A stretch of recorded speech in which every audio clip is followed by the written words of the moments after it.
Aqui a gente colocou os principais sensores e atuadores, né? Junto com o calculador, que é a central, né? O computador que vai fazer todo esse cálculo aí. A gente tem, né, diversos sensores, Como diversos eu mostrei atuadores. Ali no áudio, tinha uma infinidade de sensores. Exatamente. Se a gente fosse fazer um diagrama com esses componentes que a gente tem aí no slide, daria uma página.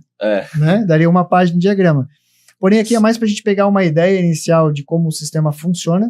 Fazendo uma analogia assim com o corpo humano, por exemplo, o que são os sensores? Eles seriam como os olhos, o ouvido do sistema de injeção, porque são eles que detectam ali as condições de funcionamento do motor, o que está acontecendo ao redor ali do motor, né? E a central seria como se fosse o cérebro, porque ela recebe essa informação dos sensores e faz os cálculos necessários para efetuar a injeção ali de combustível. E os atuadores seriam os braços, os músculos mesmo, ou até mesmo o coração, por que não, né? Que não é um músculo, bombeia, né? o sangue. Bombeia o sangue pro corpo. É a então, bomba de combustível. A bomba de combustível. Exatamente. Exatamente. E a gente vai começar pelo rotação, que o Stanis vai comentar para que serve, o que é o rotação, Stanis. O que é esse carinha, então? Ele comumente é conhecido como sensor de rotação, né? Mas ele também não mede só rotação. É rotação do quê? Rotação do motor. E também ele vai conseguir medir a posição do motor. Se a gente tivesse só rotação, ele não conseguiria fazer uma das funções dele, que é injetar o combustível na hora certa ali. Ele fica localizado ali próximo ao virabrequim do motor, seja ali no volante do motor ou na polia do virabrequim. E também pode ficar localizado no distribuidor aí, nos carros que é mais lasanha, coisa velha. Aí ele vai ficar apontado ali numa roda fônica, que vai ficar localizado em algum desses lugares, né? Ele fica rodando essa roda fônica ali, né? Medindo, isso aqui fica ligado ao virabrequim. Essa roda fônica tá girando. E o sensor tá medindo ali, pelos pulsos que gera cada dentinho aqui, ele consegue medir essa velocidade. Como é que ele sabe a posição aqui da roda fônica? Aqui, se vocês observarem, aqui nessa faixinha laranja, tem alguns dentinhos falhando. Quando o sensor passa por esses dentes, ele consegue detectar que ali está o dente e ele sabe essa posição do virabrequim. Então, ao girar aqui, ele vai sabendo, tá nessa posição. Agora, ele sabe que já passou uma quantidade de dente e que ele está nessa posição oposta àquilo da falha. Se voltar esses dentes, ele sabe que está aqui de novo. Então, a central vai gravando essas posições e depois vai atuar ali no bico injetor para fazer a injeção no tempo certo, né? Aí na sequência, aqui no próximo slide, a gente vai ter o sensor de pressão do coletor, o MAP, MAPs do inglês Manifold Air Pressure. Ele mede a pressão do ar dentro do coletor de admissão. E com isso ele vai conseguir informar a central a pressão do ar para que a central possa efetuar os cálculos. E a partir disso ela vai saber o quanto tem que injetar de combustível ou não. Hoje em dia tem carros que utilizam mais de um sensor MAP, inclusive principalmente os turbo, né, Maicon? Uhum. Que usam um antes da turbina e um depois para fazer essa comparação entre... Para fazer o melhor monitoramento ali do que está sendo enviado para dentro do motor. Né? Exatamente. Então... E até essas mangueirinhas até, né, quando o MAP ficava ali na parede corta-fogo, ali no voo corta-fogo, aí, né, não ficava no coletor de ignição, que tinha essa mangueirinha, e pela diferença de temperatura, quente, frio ali, essas mangueirinhas ressecavam, começavam a dava entrada falsa de ar, leitura de ar errada, uma encrenca. Tinha alguns carros que tinham também dentro do módulo de injeção esse MAP, né? E uma mangueirinha para dentro do módulo. Até a galera que usa programável ainda hoje tem algumas que tem um MAP interno à injeção, né, Stanis? Até a injeção atual tem umas aí que usam dentro da central, né? Então. Então, o sensor de temperatura do ar. Então, esse sensorzinho aqui, né, é um termistor. Então, conforme a diferença de temperatura aqui vai variar a resistência, ele vai informar para a central através de um sinal elétrico qual que é a temperatura, né, qual que é a temperatura do ar.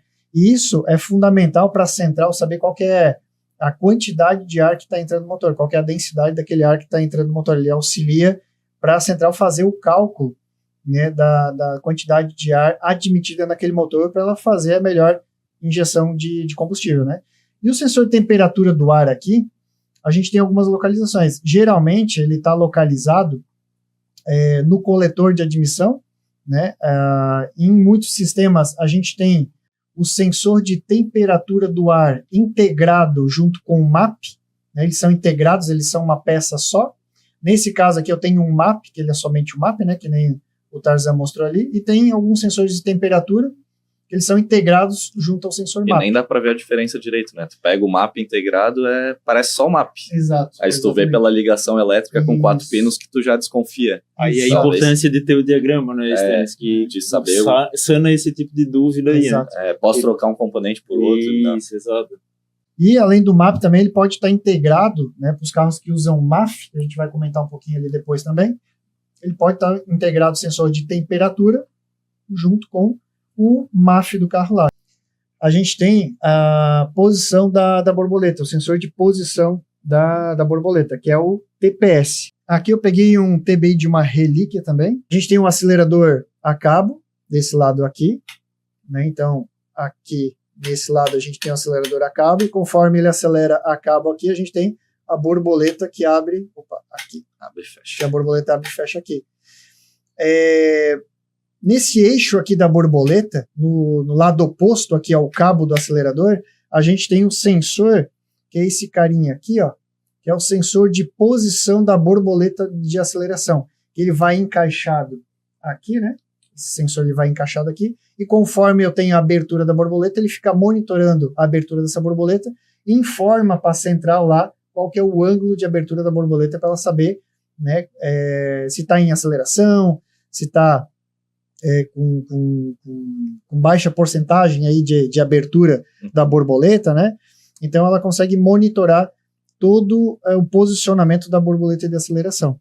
Então ele é conhecido aqui como sensor TPS. Esse aqui é um sensor único, né, de 3 fios, alimentação, aterramento e outro fio é o sinal. Nada mais é do que um potenciômetro. Então ele fica posicionado, né, junto aqui ao eixo do corpo de borboleta, né?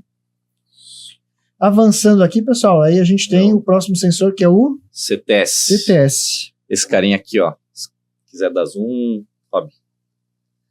Esse carinha aqui, ele vai medir a temperatura do arrefecimento do motor, né? Que vai nos retornar a temperatura do motor.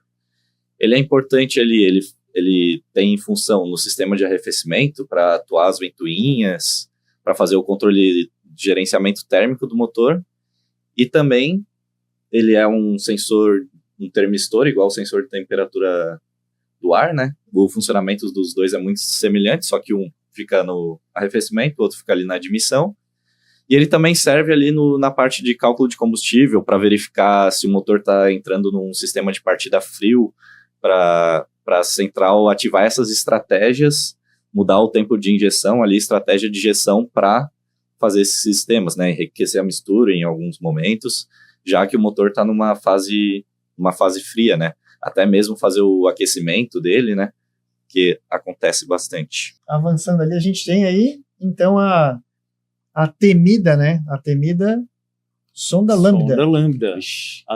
A detetive. A detetive, é isso aí. Vou dar uma mostrada aqui na sonda para vocês. Ela vai montada no escapamento. Vocês podem ver que tem uns orifícios aqui na parte frontal dela, por onde o ar entra. Os gases de escape, na verdade. A função dela é fazer a leitura da quantidade de oxigênio que passa que passa pelo processo da queima, né? Que resulta do processo da queima. Então, assim, ela consegue avaliar se a queima está certa, está dentro do calculado ali pela central de injeção, ou se tem algo em desacordo, né? Às vezes uma entradinha de ar falso, alguma coisa assim, pode gerar erro de leitura. E é interessante também que muitas vezes a sonda ela acusa um erro, mas ela não é o vilão, ela só está apontando que tem algum problema. Então o pessoal, troca a sonda está com defeito, e às vezes o defeito não é nela. E até esse código que tem ali, logo abaixo da sonda lambda ali, né, que tem ego com H na frente, né? Somente ego sem H é justamente a sonda aplicada do ômega. no ômega aqui do Stannis, que é a sonda que ela não tem aquecedor, que é a sonda de um fio só. Ou seja, ela aquece, porque essa sonda, para funcionar, ela precisa aquecer. Isso a gente vai ver mais lá na frente. É o dinossauro das sondas. Até ela começar a funcionar, tem que andar 50 horas no carro para aquecer, né? Que é um sensor que precisa aquecer para funcionar bem. Exato. E ele acaba aquecendo somente com os gases que resultaram ali da combustão, né?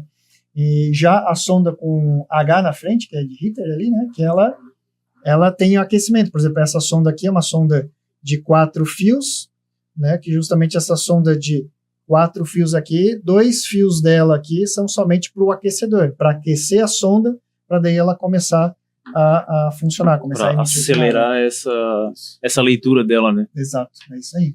E a sonda, né, pessoal, só reforçando aqui também, né, que eu acho que é uma dúvida bem frequente que acaba acontecendo no dia a dia para muitas pessoas. A sonda, ela está lá no escapamento, então aqui eu tenho escapamento, então a sonda ela fica aqui mais ou menos, né? Então os gases vão passando aqui no meio do escapamento, a sonda está lá no meio, e algumas pessoas acabam se confundindo, né? Achando que ela mede a leitura dos gases que passam no escapamento, mas não, é somente a leitura do oxigênio resultante lá da combustão. Então ela única e exclusivamente vai medir o oxigênio lá. Tá? Só para reforçar. Ela que é responsável por medir aquele fator lambda que tu falou no início da live. Isso. Aí se tiver muito oxigênio, mistura pobre. Pouco oxigênio, mistura rica. Né? Então ela vai trabalhar em cima disso daí.